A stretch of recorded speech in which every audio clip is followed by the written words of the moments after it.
So it is 1 p.m. Rome time, and let us start the webinar. Hello and welcome, and thank you for taking your time to join this webinar. My name is Rashid Suleiman.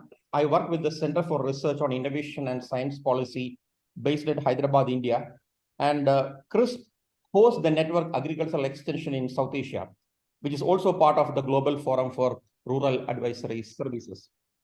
As many of you know, IFAD has been one of the founding members of GFRAS and have supported many of our regional networks in Asia, Africa, and Latin America to establish these networks and also to strengthen these networks. And for both IFAD and GFRAS, promoting pluralistic extension and advisory services and strengthening last mile service delivery. These are all very important aspects. And from ESA side, we also contributed to the development of this document, Lessons Learned from Supporting Pluralistic Extension Services, which is the main topic of today's discussion. And before I go into the details of the webinar, I would like to invite Dr. Thuraiya Triki, who is the Director of the Sustainable Production Markets and Institutions Division of IFAD, to offer her opening remarks. Dr. Thuraiya, the floor is yours. Thank you very much. Good morning, afternoon, evening to all of you colleagues, depending where you are. So my name is Thuraiya Triki. I'm the Director of the Sustainable Production Market Institution Division, IFAD, which is known for being the technical division. So it's a great honor and a pleasure for me to deliver the opening remarks for this event on pluralistic extension services. You know, in IFAD, we praise ourselves for being a leading investor and the world only specialized international institution, agriculture, rural development. And we also praise ourselves for being an agriculture expert. So one of our strongest value added is our ability to pull out knowledge from our operation and our investment to inform not only our own investments and decision, but also those of other important players. And today is a good example of the type of knowledge that we have pulled from actually 23 countries in Eastern and Southern Africa, as well as the Asia and Pacific region IFAD-funded projects. So as some of you, and as I said earlier, IFAD is a leading IFI investing in agricultural rural development. We invest roughly between 1 billion and 1.5 billion every year in agricultural production system to promote actually inclusive and sustainable agricultural production system with a focus on small producers to help them increase their production, productivity, adapt to climate change, water scarcity, land degradation, reduce post-harvest food loss, and improve access to input and output markets. Support to agriculture production system is not possible without agriculture advisory services, particularly in availing improved technology, improving access to input and output markets, and in building resilience to climate change for small producers.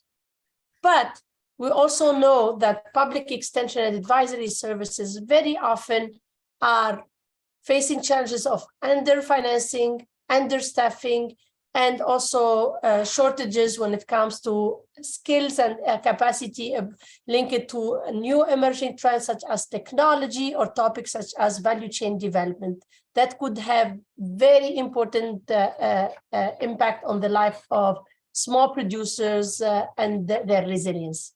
Such challenges also offer opportunities for pluralistic extension services through collaboration with the private sector, such as input suppliers, agripreneurs, but also NGOs to provide extension and advisory services. So today, as part of this event, we will be sharing lessons learned that will be in key areas for successful pluralistic extension services, which include clear win-win outcomes for the government, the service providers, and the farmers, a conducive environment for private sector players to operate, harmonization of messages, and sustainability of services. These lessons are important and relevant for IFAD-funded projects supporting advisory services to IFAD staff, and also its partners involved in the design and the implementation of IFAD investment projects and PMUs, but also anyone who is actually involved in the implementation of a project focusing on these issues. I'm therefore very happy to be opening this remarks. But before I close this brief intervention, I would like also to express my words of appreciation and gratitude to the IFAD project teams and PMUs that were instrumental in supporting the documentation of these lessons from 23 countries. I would like also to commend the agronomy team in PMI for putting together this event and also for making the effort to disseminate the results and the findings of these lessons that have been pulled out from IFAD own investments. I would also encourage colleagues and participants who are working for other institutions to share their own experience so that we can make it richer and make this event also an opportunity to learn from each other, be it about successful practice, but also things that we should avoid doing in the future. I personally think that it's much more beneficial actually to learn from our own mistakes than our successes. So with that, I'm happy now to actually thank you all, wishing you a very good event and discussion. I would like to apologize because actually I had a prior corporate commitment that so I will not be able to stay for the whole event, although I would be listening later to the recording. And that's the beauty also of having this event. So please also help us disseminate the finding. I wish you all a very good conversation. Please be thought-provocative And this is, again, a conversation to be continued and not limited only to this event. Over to you. Okay. Thanks, Dr. Turia, for opening remarks, setting the scene and highlighting the importance of pluralistic extension systems, the importance of collaboration. And as you said, because the public sector alone won't be able to deal with many of the challenges which we have in front of us. As discussed earlier, the purpose of today's discussion webinar is to present and discuss the findings from the IFAD projects, which are implemented in Asia and Africa, which have all looked into how the pluralistic system is organized and all the lessons which we can learn from them. So we will start with having a presentation by Mary Ord and Putso Nyati.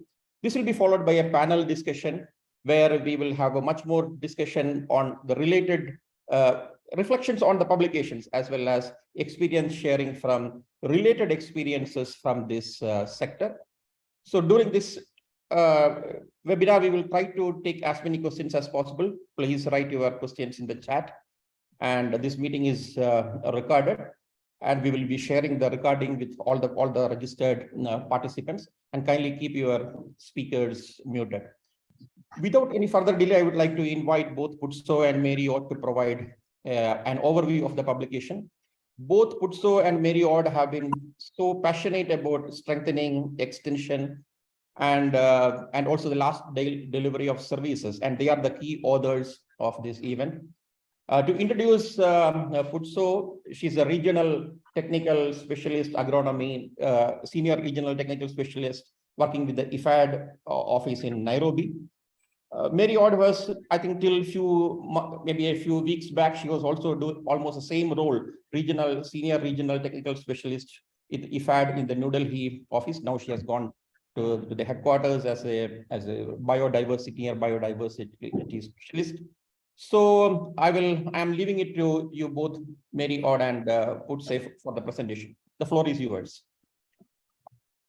We have 20 minutes plus 1 or 2 minutes. That is the plan.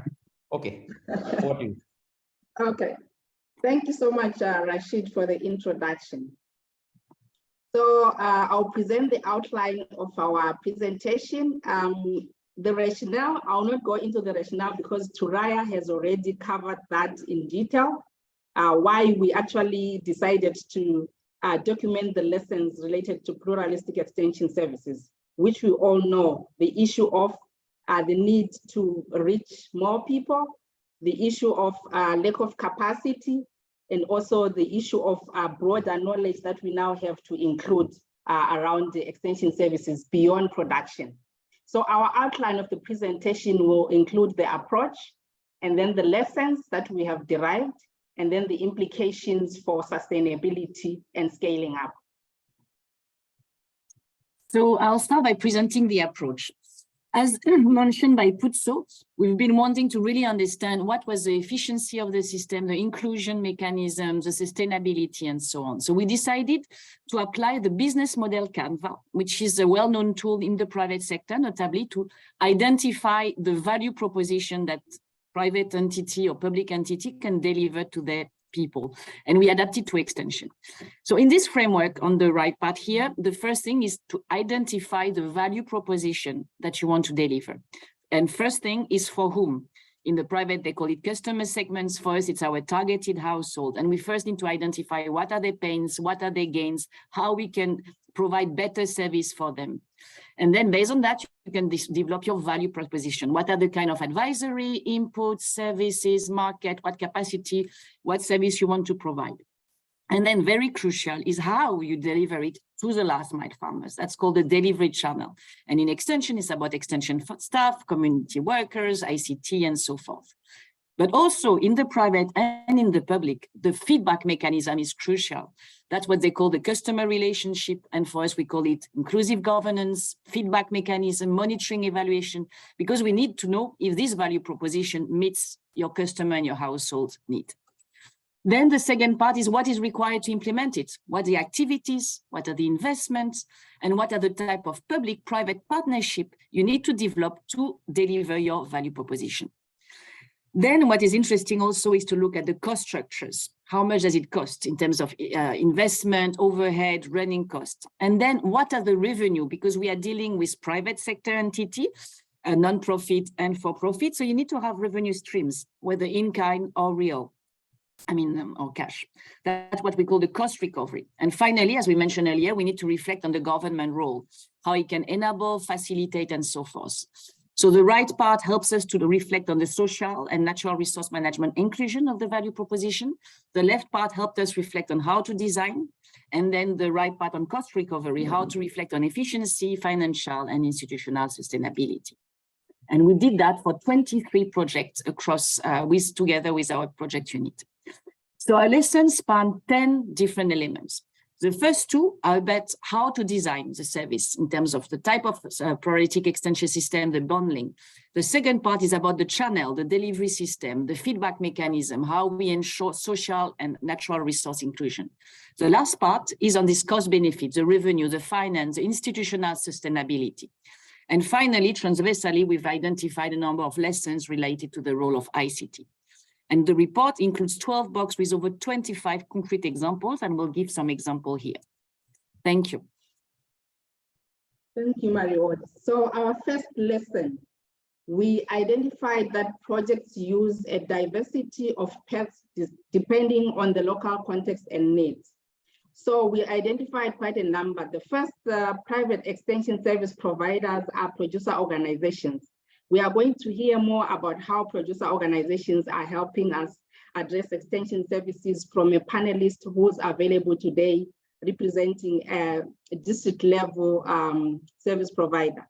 And then we also have NGOs that are specialized in particular areas of focus. For example, in Zambia and Burundi, the PES that were engaged had specialized areas around the CA, participatory extension services, gender, and cooperative development, and they were engaged for those services. We also have private extension service providers in the upstream value chains. For example, in Indonesia, we had MAS, which was involved in providing last mile public extension services. And then we have projects that include the downstream service providers. These could be input suppliers. They could be service providers for production services, such as maybe conservation agriculture services in case of KRAL in Kenya. They were also able to provide extension services on CA in addition to their conservation agriculture services. And then we also have rural finance. In India, in Kenya, we also have partnerships with banks that provide a lot of extension services around rural financing so that they can also increase their outreach and de-risk credit. So the selection of the right paths really depends on the locally identified demand and the offer of services that come with these service providers. They both have strengths, they have weaknesses, and they also have shared interests. So the way you select will really depend on the demand. For example, if we look at producer organizations, they have their own strength in that they are trusted and they are remote and they are actually cheaper. But then they may need a lot of capacity building and maybe income for them to provide services. And what is their shared interest? Mostly is the value that they have for their members and to also increase their membership share. And then NGOs, I've already mentioned the issue of technical capacity, but their challenge is around their sustainability and in some cases cost. But what is their interest in service provision is because they also have shared goals, especially in climate smart agriculture technologies and new innovations. And upstream value chain and downstream input suppliers, they also are very important in terms of their strengths. They can embed markets within the extension service system, which means farmers can access inputs, they can also access outputs. But the challenge is maybe pushing sales versus, let's say, environmental conservation, maybe promoting monocrops because in a way they are supporting a specific value chain.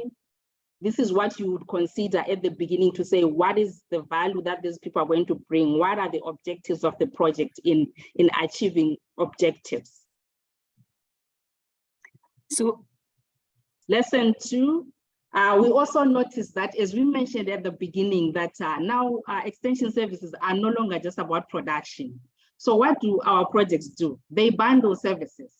How do they do the bundling? You see, we have a lot of support that we need to provide to farmers, training on new technologies, technical, finance, post-harvest. Those are very big topics that may not be available within the public extension system. So most of our projects were bundling in 2 ways. One of the ways for bundling was to find specialized service providers that can offer all those services.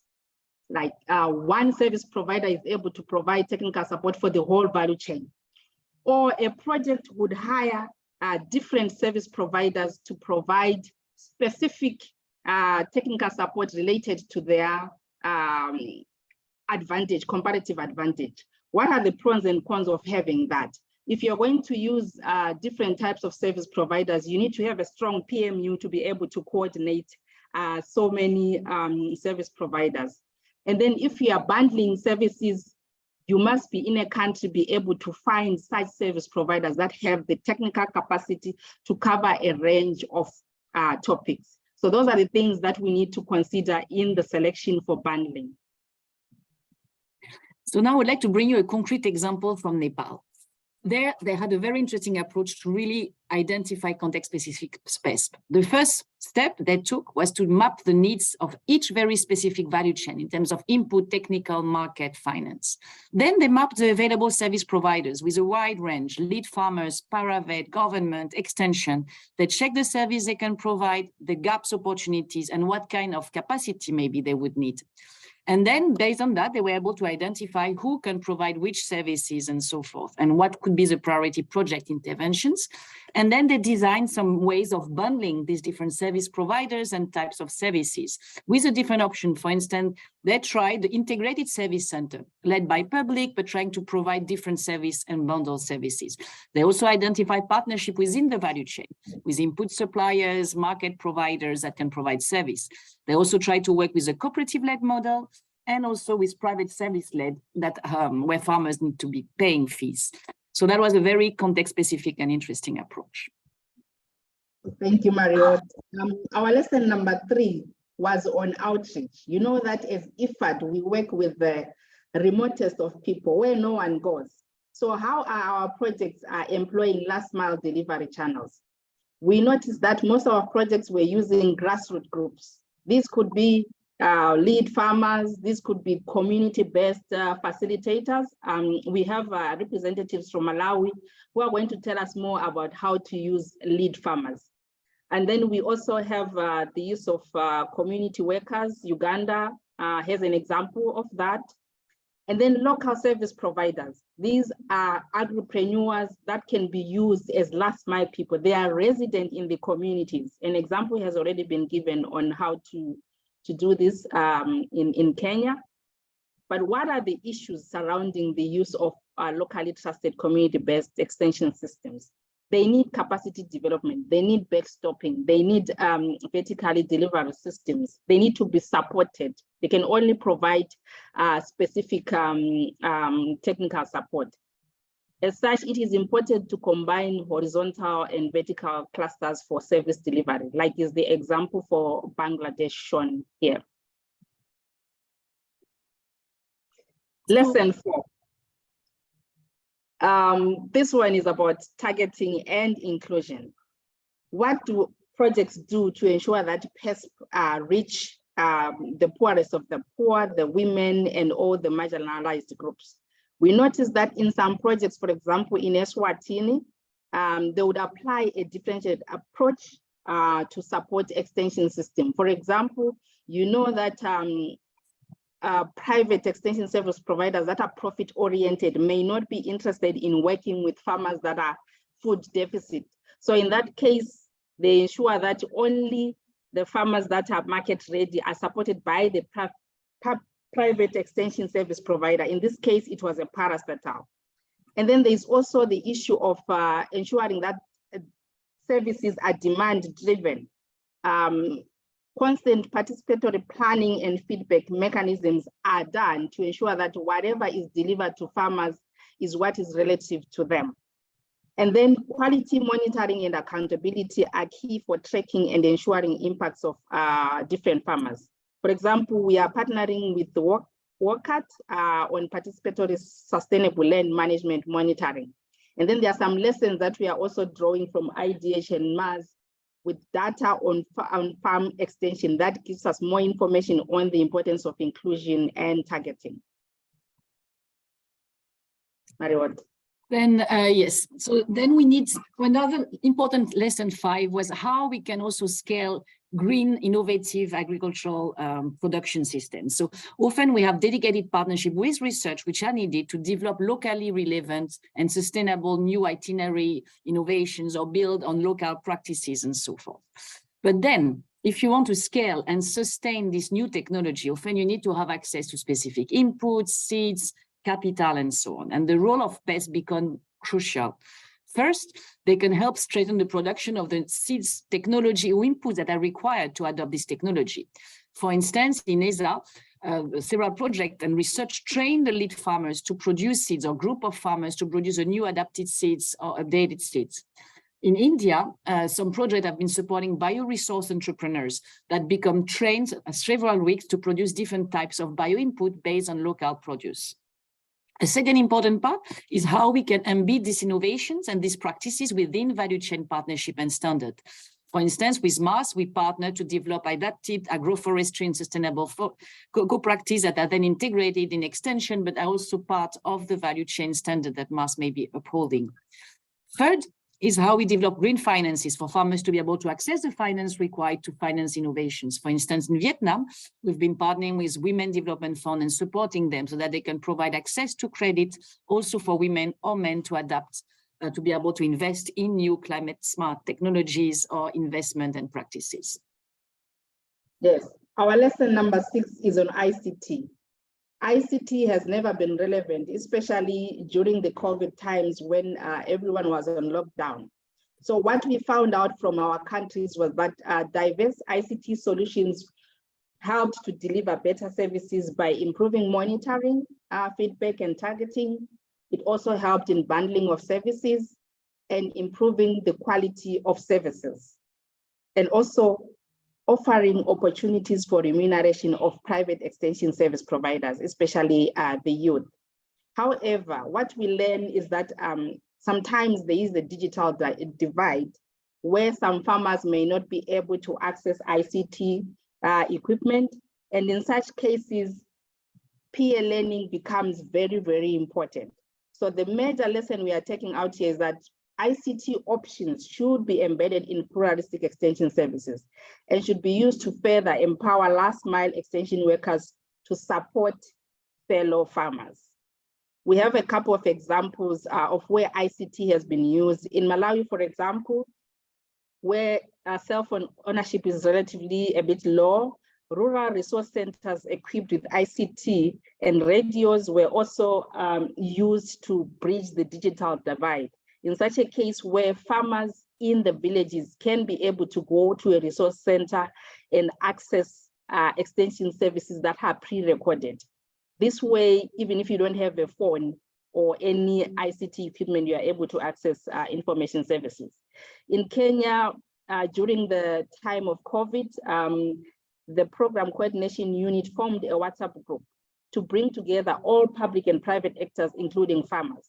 And in that case, farmers were able to access extension services on time and access timely inputs, early planting, despite the challenges of COVID. Over to you, Marod. Thank you. And now we're going to start talking about the economic and financial sustainability, which is a very dear topic of mine for those who have been working with me.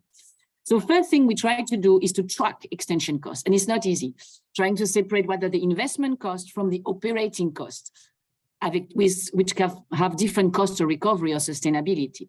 So here we were able to evaluate about five different types of systems. We identified the investment. So what we mean by investment is what you need to invest to develop new curriculum, new training, and train your last mile workers, your NGOs, and so forth, or invest in equipment that are needed to do the services. Overhead. If you have a service center, an NGO, and so on, you have some core management staff, secretariat, office you need to pay. Local delivery. This is about your last mile worker, about the transport costs, how we deliver actual training and actual support. And then the training, if you organize specific training and sessions that have their specific cost. So this represents a share, and we see that the total was about between 40 to 60, a bit comparable to a similar exercise that IDH conducted on 50 service private providers. And based on this assessment, what is interesting is that you can then reflect on how you can optimize your cost. First point is how you balance operating cost and investment cost. For instance, as we said earlier, if you use cheaper last mile extension workers, farmers organization, lead farmers, that is cheaper for the last mile cost, the training, the local delivery. But higher investment and supervision costs are required. And that would be the example of Uganda April now.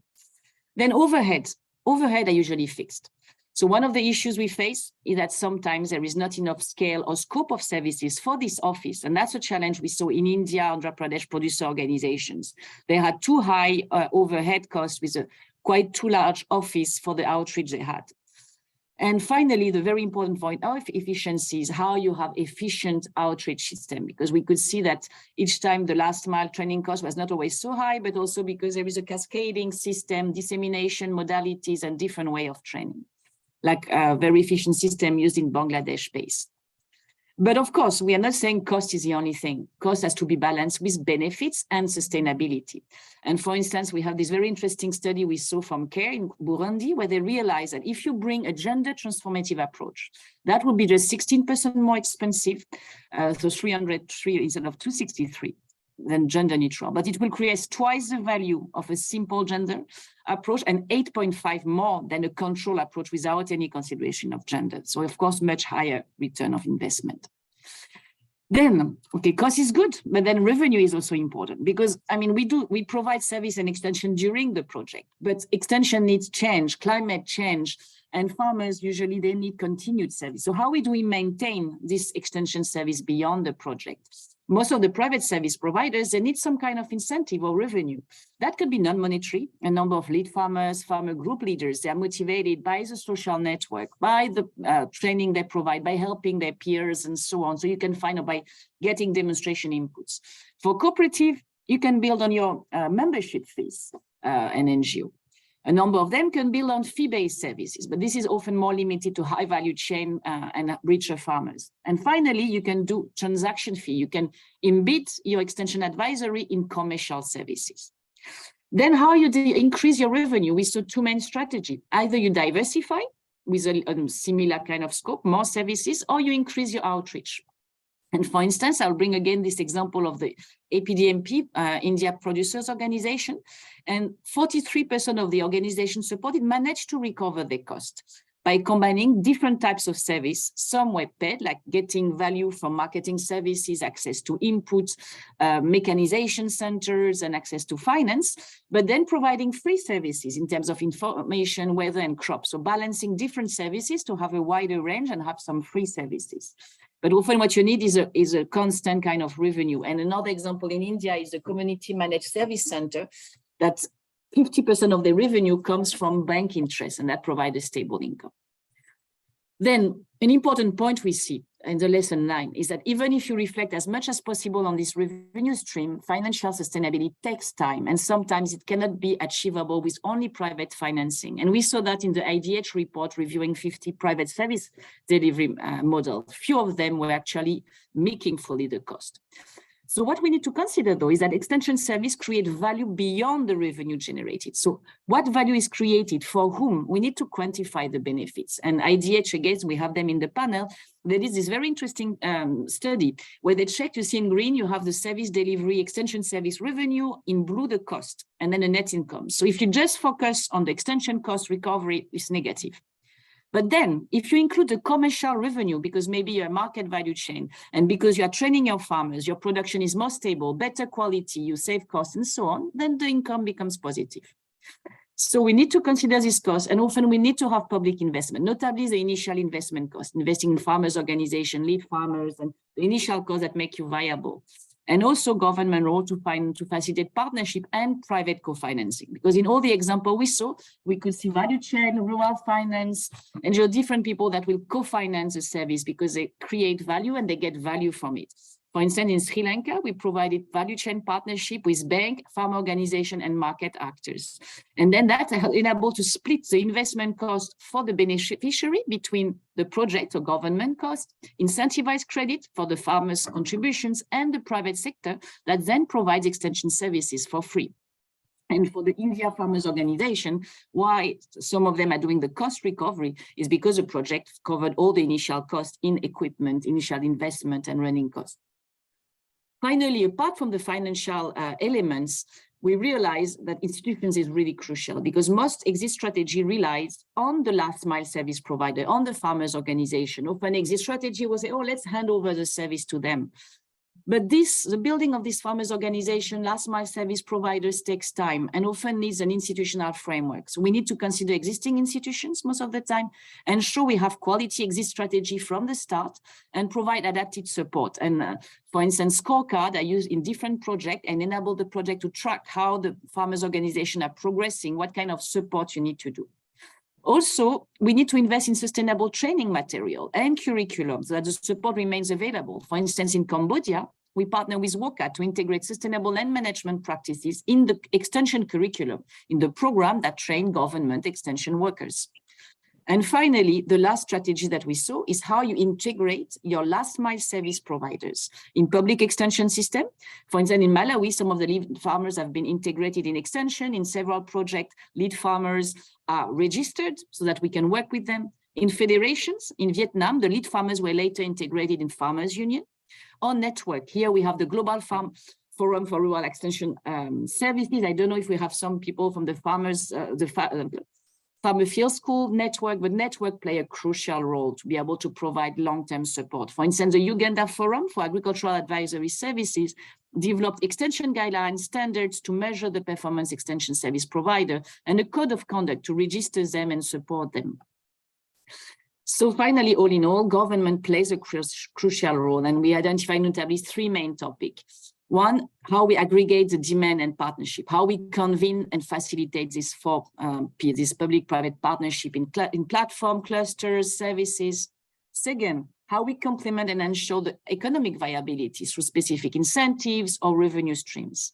And finally, how we ensure quality value proposition. How do we avoid conflict of interest through specific technical support, monitoring and evaluation, certificate standards. So based on these 10 lessons and good practices, we're able to provide a number of recommendations on how to design extension services that build on demand on existing capacities, identify how we bundle, how we leverage ICT, and always having an exit in mind. How we ensure we are ready for implementation with sufficient capacity development and partnership and early enough, because one of the lessons too is that when you recruit or support your farmers organization late in the project, you don't have time to support them. So you need to start early. And then at the implementation stage, we need to regularly monitor, review the exit and sustainability plan, review the value proposition, the revenue model, the partnership that can be delivered. Thank you. Okay. Thanks. It was a very good presentation. I think I know the challenge to cover 10 broad lessons drawn from 23 different projects in 20-25 minutes is a great challenge. But I think you have done it very well. But I feel that very rarely we find these type of publications that really looks at maybe what has gone into the whole process and drawing lessons from them. And I really like the kind of lessons which you talked about, the importance of bundling, the need for doing a mapping initially to identify the demands and identify the service providers, aspects related to sustainability and the importance of building capacities. And another is related to the need for a public funding, because public funding is still important, though we talk about private sector extension service provision, and when we talk about pluralism. And I think all issues related to the kind of a cost, because the need for, I think this is an area where we don't have enough, I think our record is very poor in terms of trying to understand what is the kind of the fixed kind of the cost and kind of the operating cost that is required. So I think overall it has been a very good presentation. I'm also seeing a few questions, but we will take it up once we have the panel discussion, because some of the questions will be covered in that one. Now let us now move to the panel discussion, where we have 5 speakers who have rich experience of working in this particular area, and they are bringing different perspectives to this whole issue. So we have Arnaud, Blessing, and Martin, who are bringing experiences from implementation of these projects, especially pluralistic extension services in Bangladesh, Malawi, and Uganda. And we also have John with us, who is engaged in global studies, including the study on human capital investments in agriculture. And we have Clara from the IDH, drawing lessons on private sector delivery on extension. I think we'll start with John. John Pressing is the deputy director of the FAO Investment Center, where he directly oversees projects related to innovation, agricultural, human capital, research, and extension strategies. And he also is the co-lead in the recent FAO publication on investing in human capital investment strategies. So I think, John, I think that the first question is, can you throw some light on your insights from the study on human capital investments, and how this publication on pluralistic extension add value? And is it possible that these type of lessons learned can guide some of the future investments in human capital? Over to you, John. Thanks, Rashid. Thanks for the introduction. It's really a pleasure to see all of you. It's a really enjoyable conversation, and I really applaud the IFAD team for this very timely, well-written and very punchy, if you will, set of recommendations, and also some very good visuals. All these count a lot for uptake, because all of us are extensionists at heart, so we know how important it is to have good, strong messages well delivered. So first of all, congratulations for that.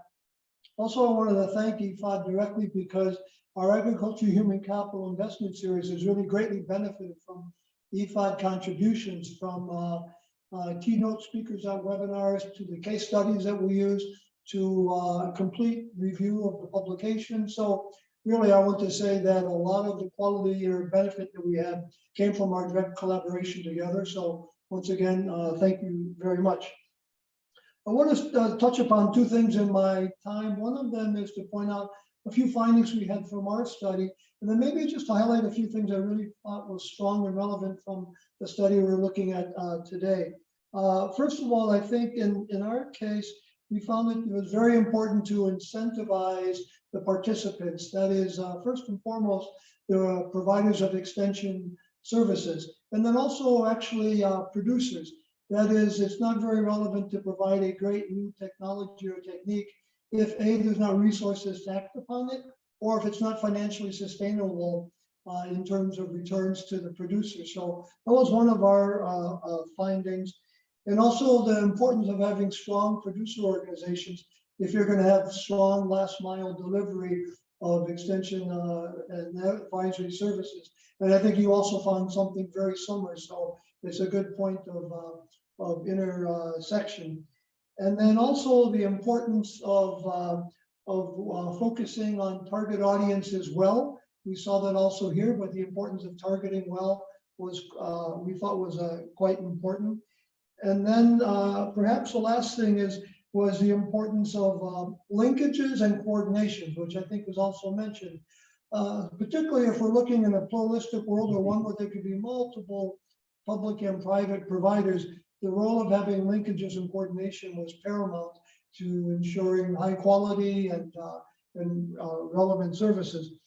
Okay, I just want to turn to a few points I really thought were value added and new and interesting that I read. One of those was the importance or benefit of bundling services, which I think is a very good insight. Too often we're looking for a very single issue delivery mechanism. So I think that was very well said. And also I really like the focus on the economic and even financial viability of extension provision. I think that was a real excellent thing, especially looking at the cost per delivery and how we might reduce those costs or make it more affordable and more efficient. So that's a second point. And one thing that it brings to mind is one more thing from our studies and also from my own experience is sort of the notion of dynamic stability, if you will, in the provision of extension services. I see our Knut on the screen here. He and I were quite involved in Bolivia on developing a system, but in the end, it's hard to say whether everything is affordable or everything is affordable all at once. It could be that private sector provides services in a moment of flush times, but then maybe it's fallow for a couple seasons, and then a new project, a new event comes in. So I think the government can play a role in keeping the entire system alive and floating and quality control. So it's not that we have to have all or nothing. Either we have an army of public extensionists or we have nothing. I think actually it's much more dynamic. And if we have mechanisms to assure the stability of that dynamism, I think it's very good. And then the importance of quality control, I think can't be overstated, particularly in this notion of a very pluralistic system. So having good measurements and metrics and also coordination functions.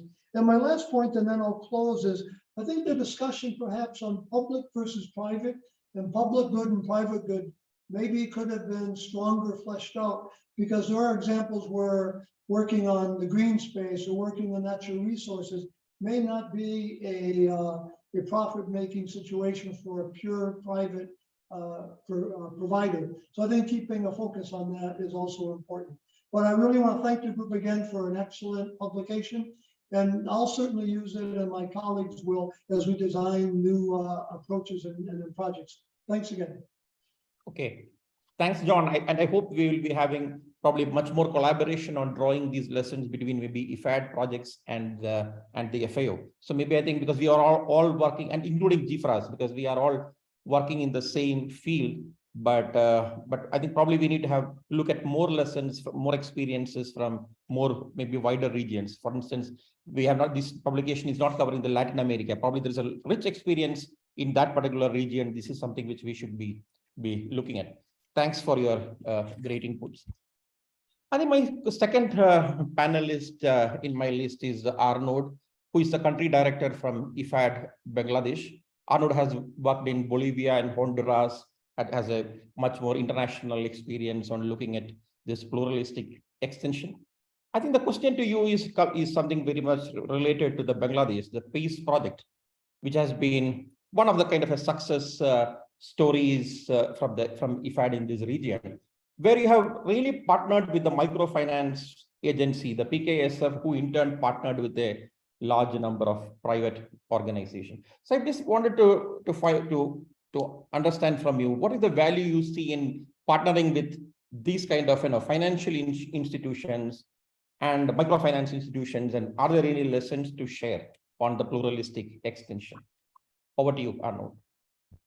Yeah, thank you very much. First of all, I want to congratulate the authors on this publication. It's really interesting and keeps things going again. And I also want to comment a little bit about what John mentioned.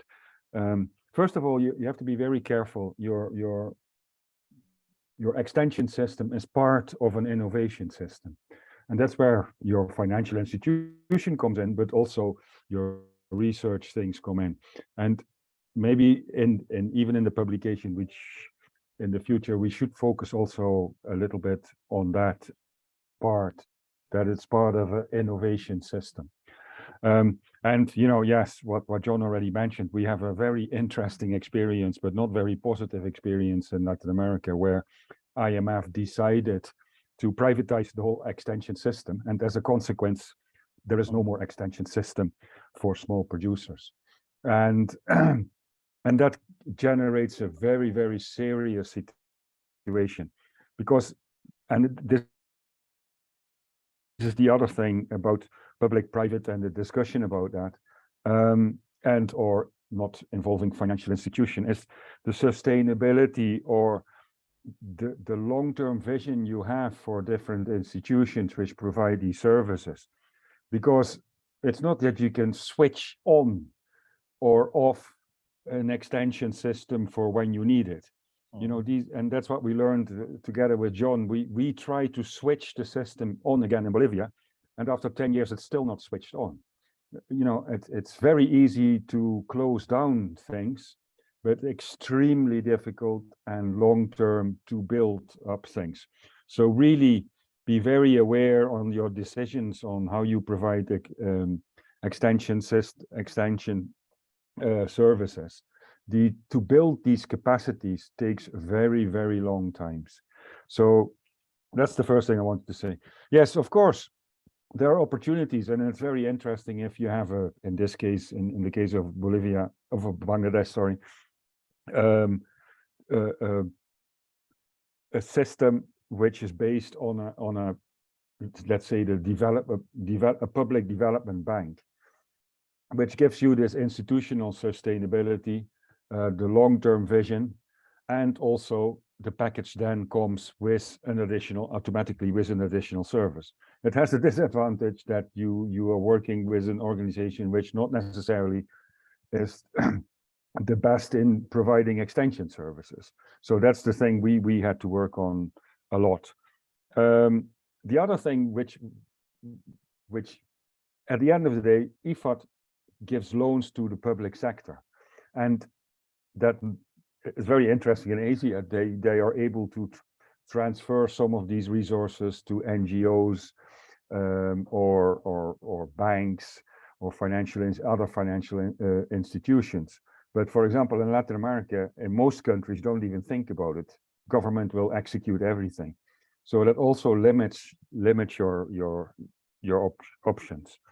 But I think there is also other opportunities. I've been talking a lot to, for example, Bayer, and I'm not defending Bayer in any way in what they're doing, but they have committed themselves to reach out to 100 million small farmers and provide services to these small farmers. So maybe that is an area where we can work. I mean, I know somebody in Nestle, the same. They are looking for opportunities. So I think there are opportunities to investigate, but be very careful. Make sure that the objectives align with what you are looking for. Because I had this problem with Bayer in Honduras, that yes, the CEOs in Germany are paid on the basis of reaching out to small farmers, but then the Bayer extensionist in the field estate is still paid for every kilo he sells. So, I mean, there are still big differences to be worked on. But also for IFAD, I think we need to look at ourselves. In a few hours, or in 1 hour, we're going to approve a new targeting policy, which talks about disaggregation. So that means in the same village, I can provide services to Mr. A and not to Mr. B. How am I going to cope with that in my extension system?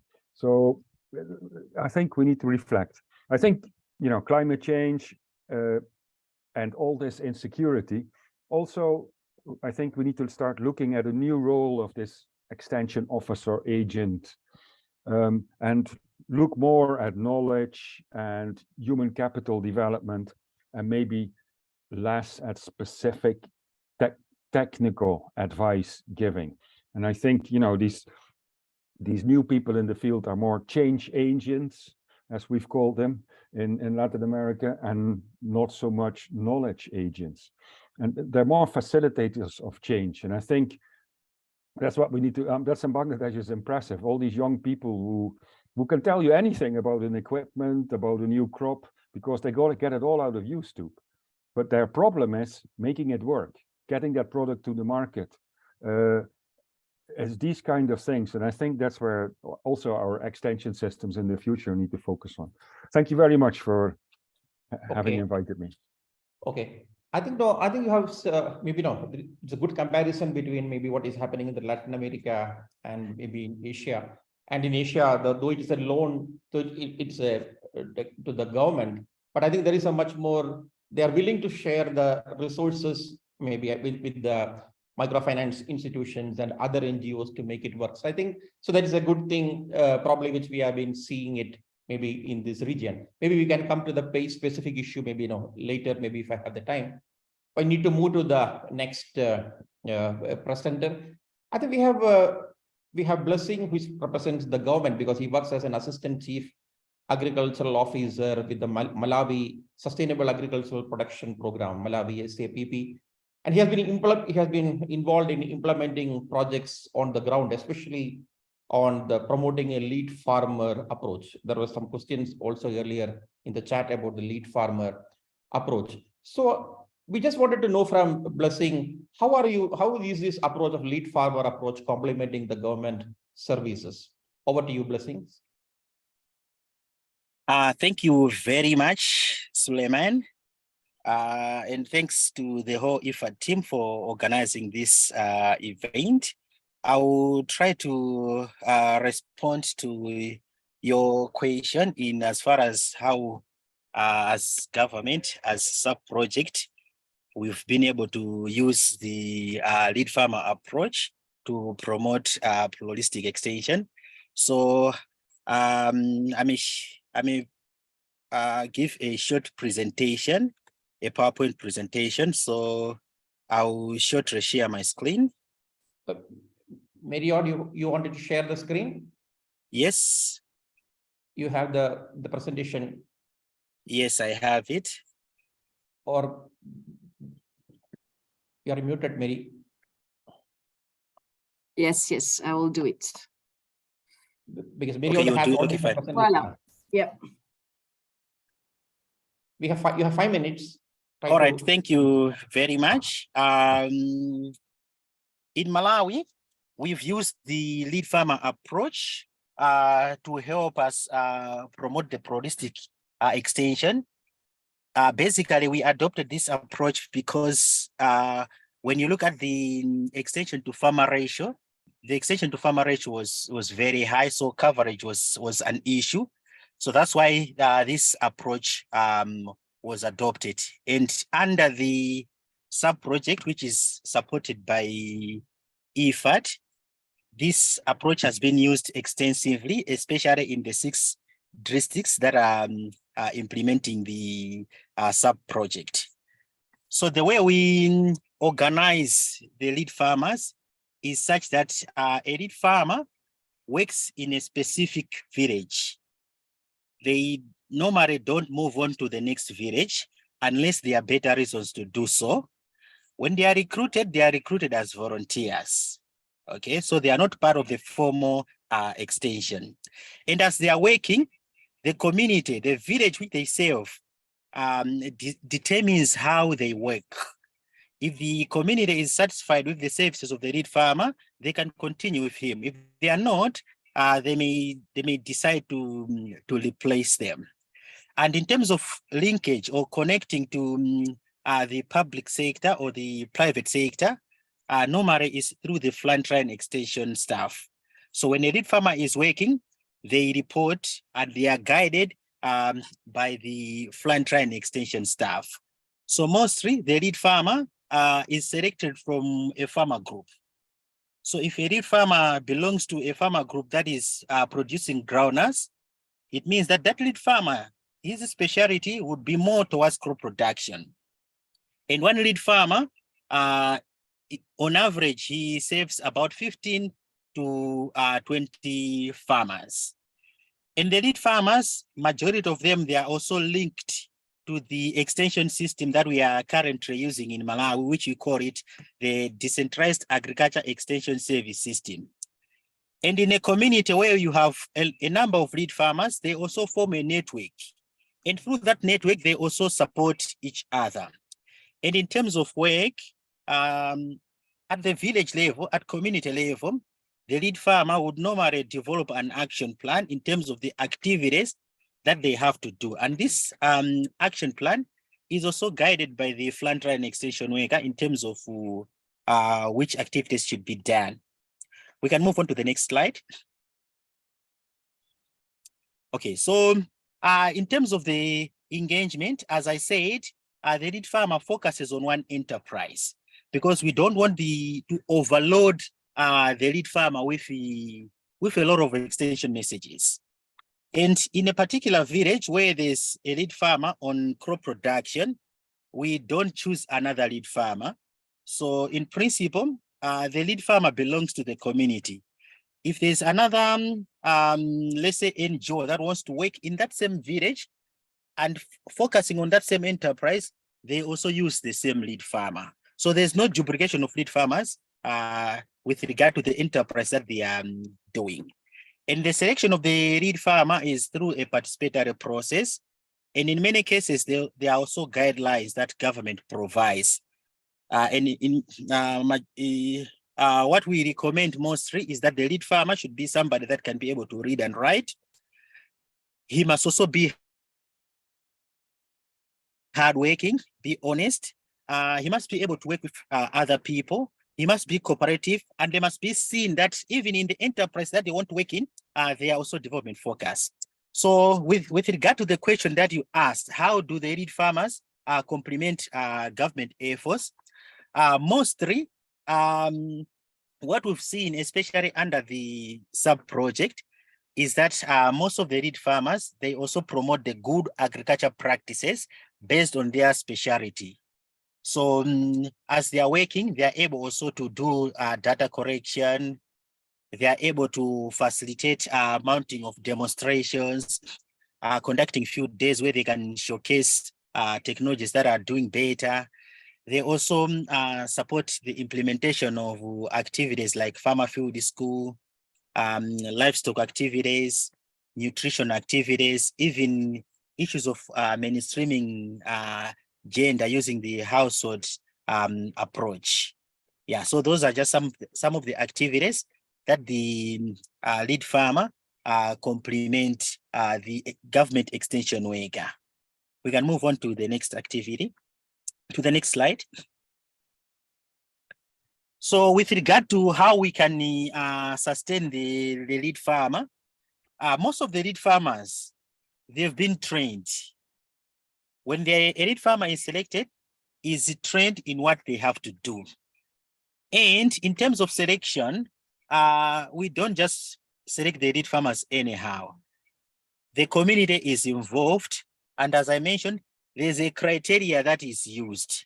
So we believe that in the building capacity of the lead farmer, this will sustain them.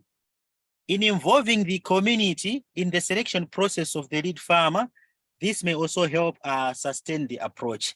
And as I said, the lead farmer is chosen from an enterprise group. So what it means is that lead farmer is already into a certain enterprise. So when you build capacity of that lead farmer in that particular enterprise, and then you allow them to support the fellow farmers, we also believe that in so doing, there will always be sustainability. Apart from that, there's also support from fellow lead farmers through the network that the lead farmers form in a community. And the linkage of the lead farmers to the other community development structures like the DICE, we also believe that this would also help in terms of sustaining the approach. And finally, we promote that in a community, when we have selected the lead farmers, and let's say SAP as a project is phasing out, the other the NGOs that are coming in should just continue using the same lead farmers. They should not choose different lead farmers. So this is how we feel the lead farmer can be sustained. Yeah, I think that's what I wanted to share with you. Thank you very much. Okay. I think thank you, Blessings, because there have been people have been raising this kind of a question on how do you sustain the lead farmers after the project is over. So I think you explained how you are proposing that one. And I hope some of this, because this has been a kind of a challenge in many countries. When the project is there, you have the lead farmers are being supported, but once the project ends, but I think you are trying to link them with the kind of an enterprise, and I hope this is a good strategy. And also some good insights on the kind of how do you select the lead farmers. Thanks. Now we need to move to the next panelist who represent the farmer organization. So we have the Martin Okeni, who is a project management and administrative officer with the Gula District Farmer Association in Uganda. This Gula Farmer Association is a part of the National Federation of Farmer Organizations. And this organization, farmer organization, has been working very closely with the Planor project. So we would like to know from, as a service provider, working with a project, how is the farmers organizations looking at it? What are your successes, and what are the kind of challenges you faced while working as a service provider, as farmers organization, as a service provider, as part of an IFAD project? Over to you, Martin. Thank you so much, Rashid and the team. I'm so proud to be with the team in this webinar. Basically, getting into the question direct, I want to say, as the farmer organization, we are so grateful with the project we have been implementing, most especially in partnership with the government of Uganda in most cases. As a farmer organization, to start with, Gulu District Farmer Association is founded in 1992, and it is a member-based farmer organizations whereby the members subscribe to become a member of that organization. And in this project, as Prelno, Gulu DFA became a partner on this project through a process. When the project being designed, we were involved in the process of providing relevant information using our experience, which have been implementing various donor-related projects in the region. This provided a platform whereby the extension experience which the DFA has been having became a basis of identifying our farmer organization to become a partner in this project implementation together with the government of Uganda. This has given us a platform because of the sustainability aspect. Many of the smallholder farmers are our members of the organization. In this case, therefore, there are benefits which we got from providing the extension services as a farmer organization include the following. One of the major benefits which we got were, as the farmer organizations, we got a contact hours with the farmer groups has been increased. Looking at our structures start from the grassroots, village, parish, sub-county, up to the district. This structure, when you look at the project we're aiming at extension workers right away at the parish level. These were fitting into our structure of the farmer organization. And the contact hours between the farmers and the extension workers was so much increased. If you compare with the extension workers of the government, which is only one in a sub-county, this was a very big benefit to us as a farmer organization. Another benefit also in this project, where this project built the capacity of the farmer organizations in various capacity, because the technical training which the extension workers of the farmer organization got through this project provided them with a lot of knowledge to carry out extension activity, most especially to ensure that the climate resilient practices and smart agricultural practices the farmers are trained through. And this has promoted them to really use drought tolerant resistant varieties, use of improved seeds and agroforestry practices. This has made many of the farmers to really trust that institution like this can always give them a benefit of opportunity to trust them. Another benefit which you got from the implementation of the project, remember the farmer organization is being managed by the executive, who are the farmers. So therefore, the supervisors of the extension workers are the farmers themselves. These are the executive board. When you are in that board, you conduct a supervision, monitoring, regularly you get involved in planning together with the extension team. This has created a lot of trust and transparency and accountability. This made the project really to be looked like the beneficiaries were honing it up, that this organization is implementing this project. It has created them to become part and parcel of the project. And in end, it has created sustainability. Another benefit also which we got from this project has created a relationship and linkages between the government and other research institutions. The project brought so many stakeholders, the partners who were involved. The DFA, which is the farmer organizations, we are so much involved with these partners of different institutions to develop strategies of how these farmers can be supported. This relationship were in a way acting as a sustainability ways, whereby our farmers now knows that if you want to get seeds, if you want to get foundation seed, if you want to get quality seed, where would you go? If you want to certify your seed, where would you move? And these were good benefit which you got. Also through the implementation of this project called Prelna, we realized that as a district farmers association, the memberships of the association increased. Previously, before the project, we were having 25,000 members of the association, but during the implementation and after, our membership increased to 35,000. And when you look at that details, the females were the majority, up to 24,500 are females, 10,500 are male, then the youth alone were 21,000. This to us as a farmers association, the membership, once you increase your membership, the revenue of the association also has increased. And if you look at it further, the association, other groups which are smaller within the different areas, they tend to grow and they became the cooperative in that different locality. Some of the challenges I can also bring forward include the following. Now, as many of the farmer groups were growing their crops and they were trained in different agricultural practices, there were emergency of counterfeit seeds which are coming from the agro input dealers. And this really brought a very big challenges in extension services. If you want quality declared seed, you realize that the challenge also from this area, getting foundation seed was also a challenge, because the only institution which are charged with mandate to provide this foundation seeds were the research institution, the NAROs, which are only centralized in region. Yet the districts are very many in the country. So we faced that challenge, which was really very high to our farmers. Getting that foundation seed was not easy. Another issues were also land wrangles amongst the farmers. You remember agriculture, you cannot do it on air, you have to do it on land.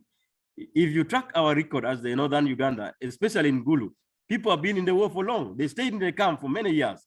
Now, when they went back to their villages, the elders died off, and the young one do not know the demarcation of their land. So carrying out extension services, we are having these challenges whereby this land wrangles were time often we were experiencing.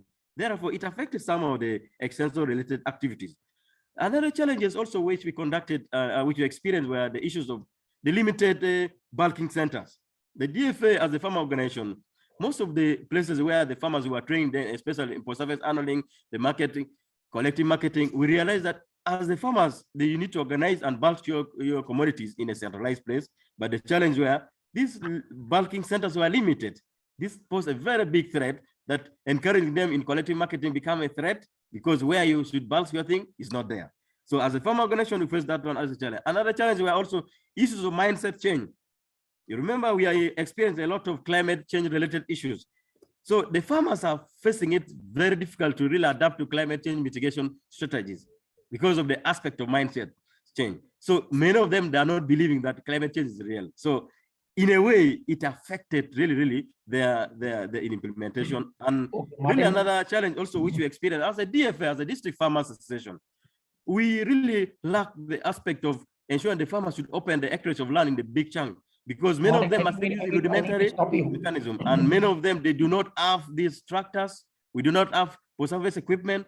So it really in a way hinders the effectiveness of the extension services. You know, if you want to go to full-scale implementation or extension activities, especially large-scale farming, you need to have tractors to open the land.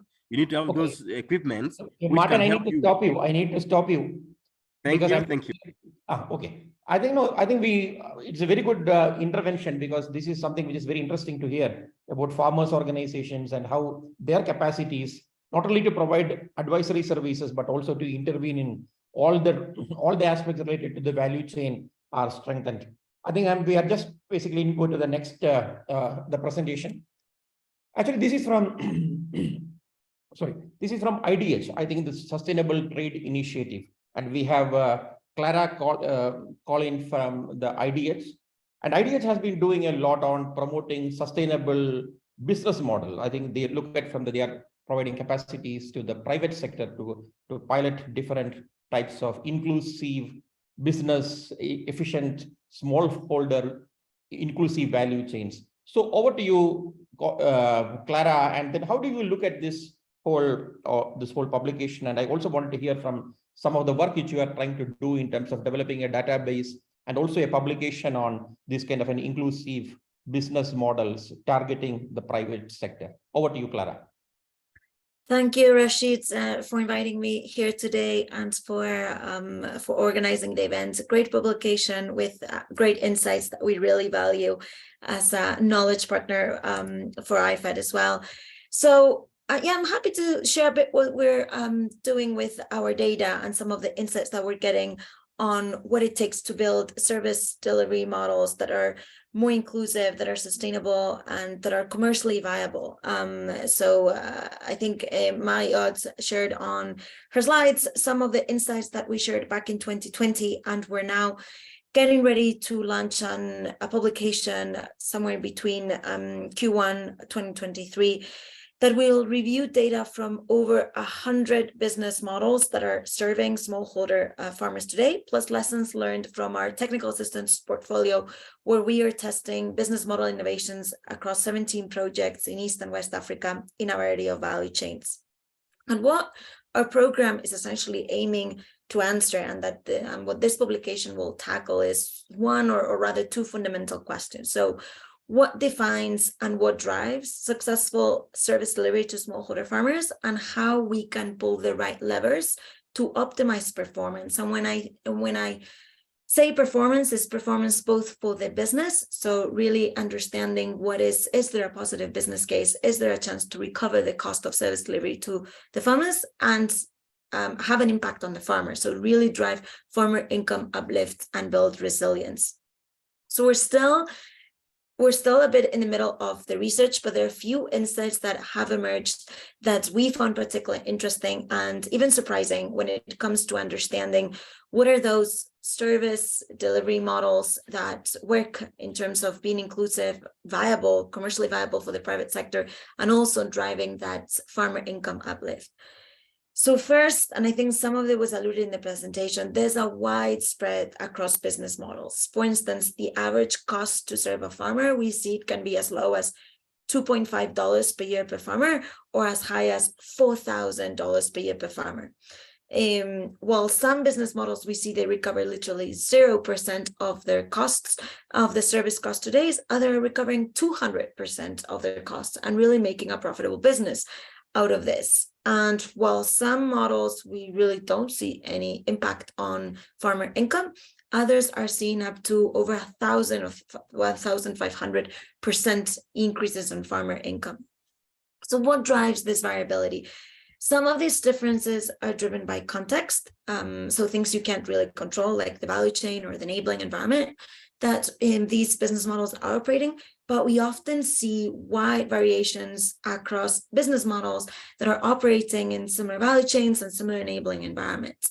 And in that case, these variations are often explained by design factors, so those business model design choices that providers are making. So for instance, and some things that are related to some of the insights that you guys have been sharing, bundled services, particularly when bundled with finance, our data shows that they can be up to 1.3 or even 2 times more effective in increasing farmer income than standalone services, be that just inputs or just advisory services. And as I think Mariod also mentioned, they are particularly relevant for women who face a wider range of challenges in accessing productive assets and services. So really providing them access to a more holistic value proposition is really a high impact in terms of driving those income uplifts. Higher touch models. And when we say higher touch models, models with less than 100 farmers per agent can be up to almost 5 times more effective in driving income uplifts than low touch models. And when we say low touch models, we mean models that are having more than 1,000 farmers per agent. So what does this mean for cost recovery, right? Unsurprisingly, models that are providing more services, often more complex services, and a higher touch model, so more agents per farmer, have a higher cost to serve. They're investing more in the farmer. It's more expensive. But what our data is showing, and this was really surprising for us, is that companies that are investing more in the farmer, so have a higher cost to serve per farmer, also tend to recover more of these costs. So the most profitable companies we're seeing seem to be the ones that are investing more in farmers. Whether this is causation or correlation, we still don't know, but it does suggest a couple of explanations, right? And if we have a higher cost to serve, are we providing more value to the farmer and therefore can we charge more? Can we have those revenue streams that Marriott was also alluding to in terms of payment for services, transaction costs, etc.?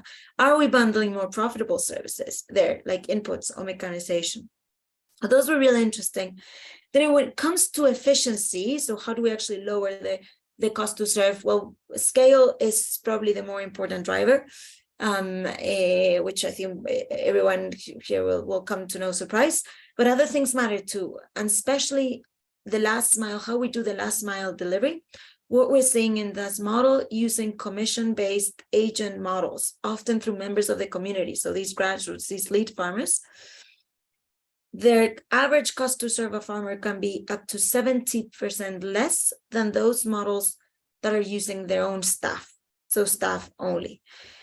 However, as everything, this is not a silver bullet, right? There is wide variability in the cost, even through those models that are using agents. There's ones that are super efficient, and then there's ones that are even more expensive that are using their own staff. So what happens there? What explains the variability? And what we realize, it comes down to implementation. So how are these agent networks and last mile delivery through commission-based agents being implemented today? So that are a few of the highlights that we are seeing, but I'll pause there in case there's any question, and we'll share more as the publication gets launched in the next quarter. Okay, so I think you seem to have a lot of data, and also when is this publication going to be out? Hopefully Q1 2023, but let's see how fast we can move. If not, it'll be hopefully in the first half of the year. Okay. So I think that's very good, because I think there's a lot to learn from how do you assess, or maybe how do you measure the kind of the cost and benefit in these kind of projects. I'm sure this document might provide a lot of value for us. So we have only now 15 minutes left. I wanted to take a few questions which I have seen in the chat. I think one question, I think maybe I would like to pose it to Arnold. In the sense, the question is about how many years does IFAD see as a minimum period to make this private RAS financially sustainable? Is there anything like a time frame, or it all depends upon many factors? Over to you, Arnold. Thank you for the question, but it's a very difficult question, because I think, it very much depends on the maturity of the institution. If you start from zero, these kind of things will take 10 years. If you have, like we did in Bangladesh, where you have a stable institution which already exists for a long time, you see that some of the NGOs they finance, they make that sustainable very fast, because it also automatically comes with a package of credit. They have income through the interest rates, which I think are a bit too high. They charge, but the model to go with a financial institution is very attractive, but you have to be very careful that you reach out to the right people, because you might exclude people. So I think there is still a group where the package coming with technology and only credit, but nothing else, might sometimes you don't reach the most poor, let's say it this way. And so you have to be honest in that sense. Okay. But it's nice to see from Clara as well that she confirms that this relation is very positive, especially for women, and that's what we see here in Bangladesh as well. But that's because we have a financial institution which is very much focused on women. I think 80% of all their credits go to women. So I think it's a very interesting value proposition, but very much depends on a very stable institution. Yeah. Okay. Thank you. Thank you. I think there is another question on lead farmers. Are there any women lead farmers in Malawi? So blessing to you.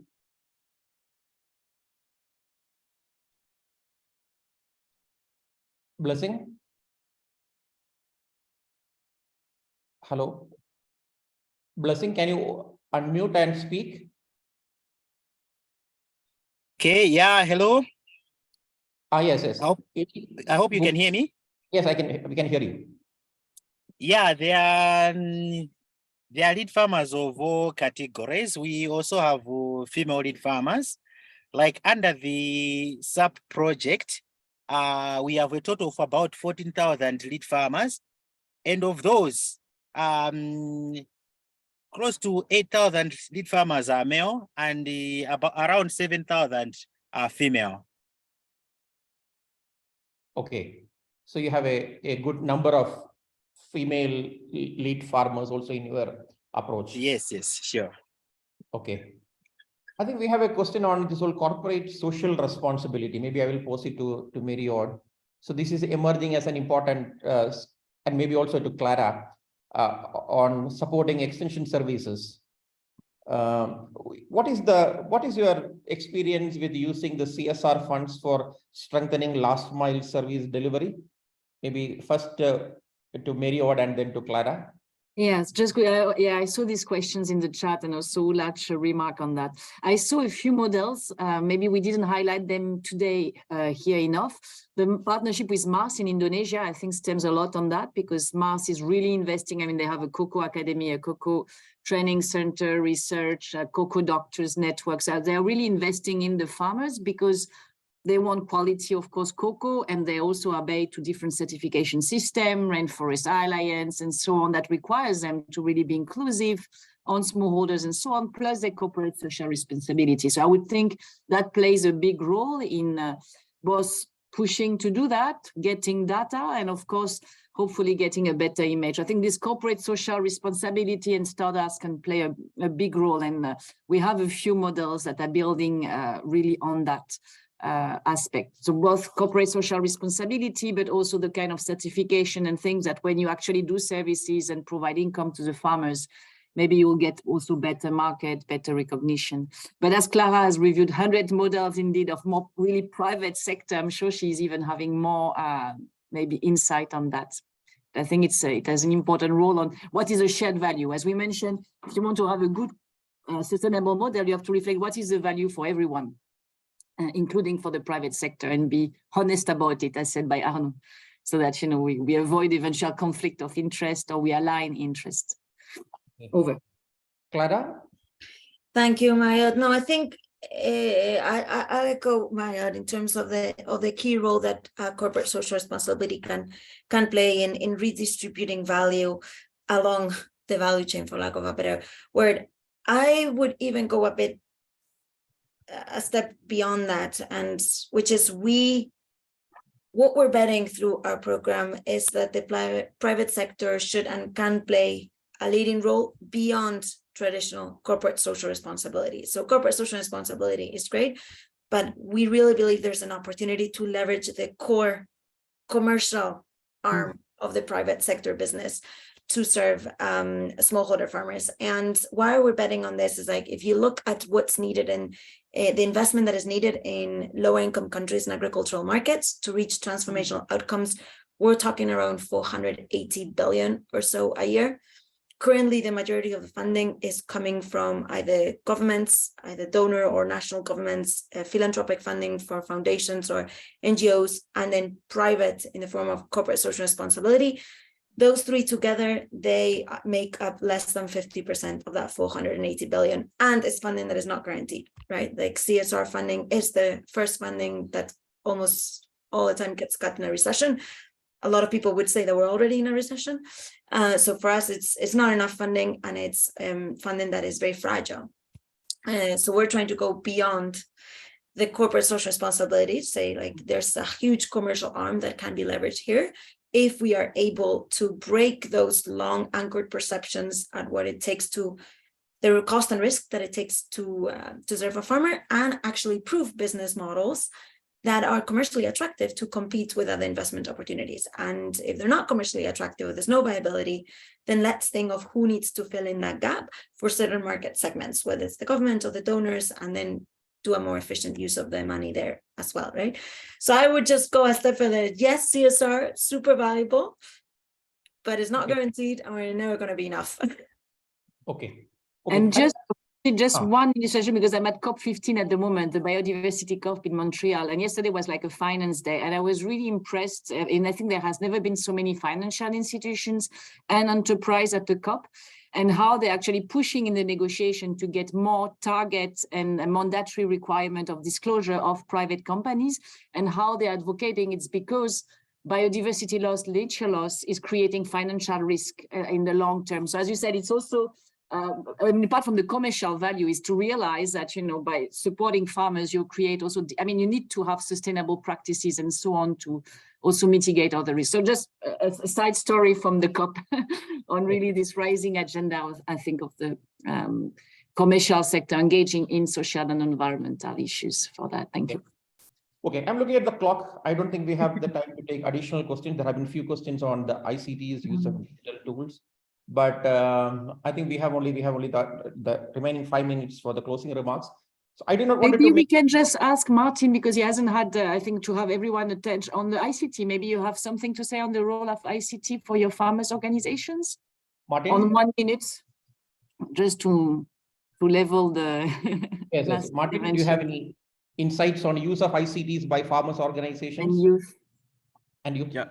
Yeah. Thank you so much, Tim. Our farmers, basically, I think that's the gap which we do have, and we really feel that need to be strengthened. At the moment, most of our farmers, the use of ICT is a challenge, especially in the aspect of getting the market information system. Thank you. Okay. So that is it continues to be a big challenge.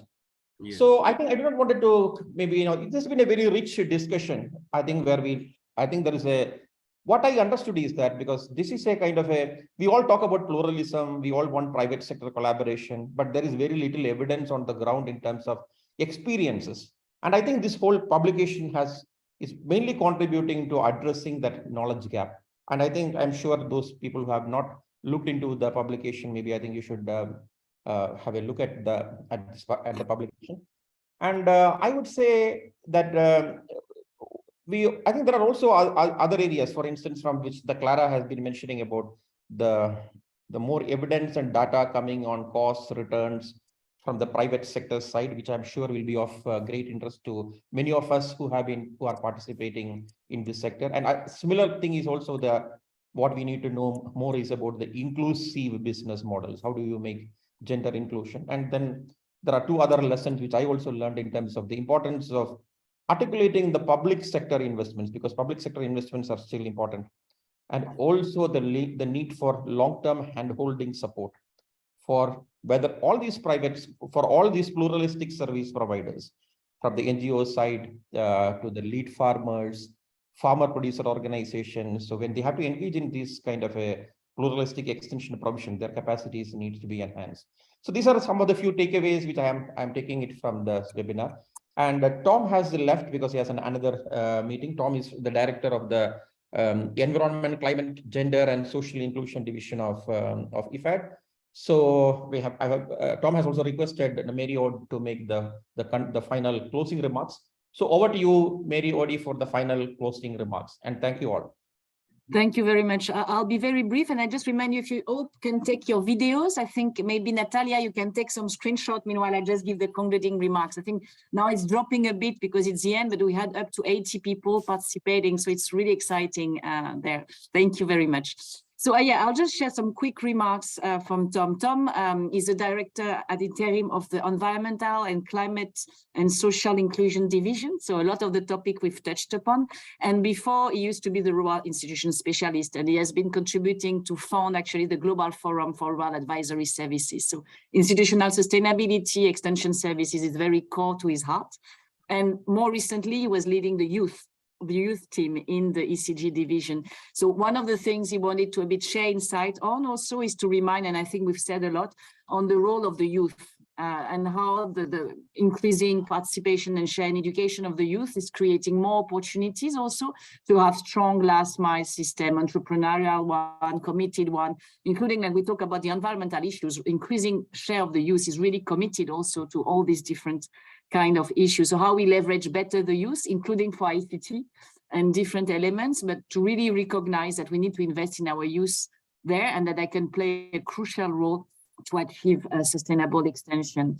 And the second point, I think he would like, as also one of the founding member of the Global Forum on Advisory Services, and as we mentioned, I think we cannot undermine the important role of this kind of networks and platforms, because I think we learn a lot by sharing between each other's experience, and I hope we can continue to exchange further, because I think that's how we learned a lot, by reviewing these 23 experiences. And I'm so happy to have heard from Eastern Africa today, thanks to this excellent panelist. And maybe next time we'll have another session in Asia to bring more of the Asian partners, because I think that's how we can move as providing extension services that are targeted, inclusive and relevant. It's context specific, but can really learn from different experience.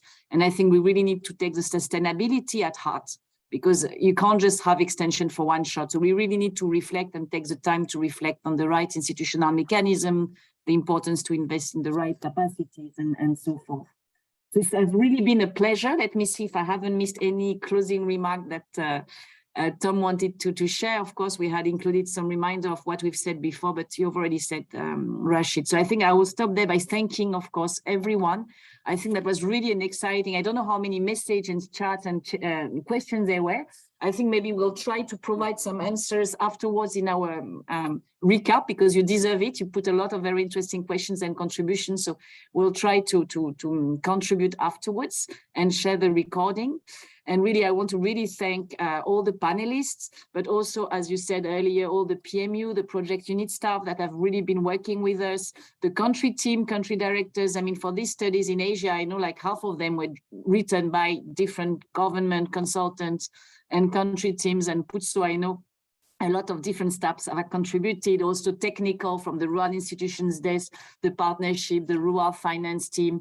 We also learned a lot because IFAD is doing a sustainability action plan. We're part of this group. So, I mean, it's really quite a collective learning, and I hope you'll be able to read it now, that you can open and you have gotten wish to read more, because then you will learn about more stories also that are interesting.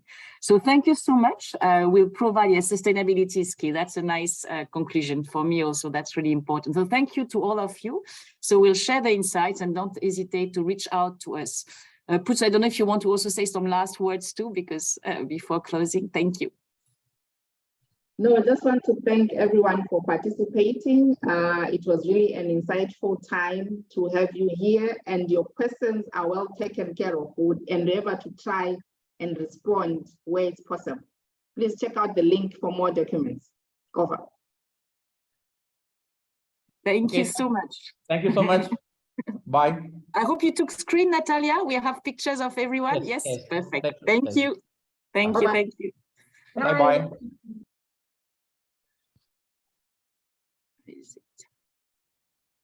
Hi. I never expected.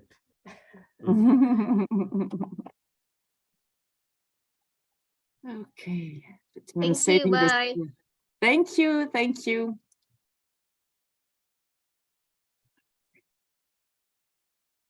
I've saved the